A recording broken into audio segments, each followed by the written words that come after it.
बिस्मिल्लाहिर्रहमानिर्रहीम।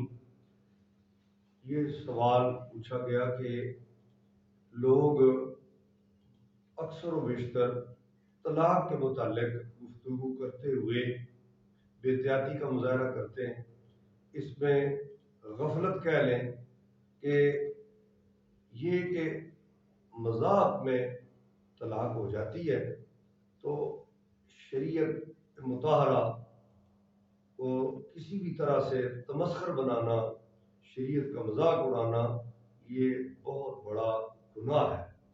इससे बचना चाहिए और ये मसला बहुत ही तवज्जो से हमें समझना चाहिए कि चंद चीज़ें ऐसी हैं कि वो संजीदगी में कही जाए या गैर संजीदगी में वाक़या हो जाती हैं। हदीस पाक में है कि निकाह, तलाक और रुजू, फरमाया ये तीनों कोई बंदा संजीदगी में कहे तो तब भी वाक़या हो जाती हैं, कोई गैर संजीदगी में कहे तो तब भी वाक़या हो जाती हैं।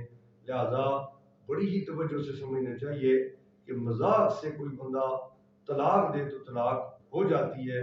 इस वास्ते इस बात से हमें बहुत ही गुरेज करना चाहिए। अल्लाह ताला इदराक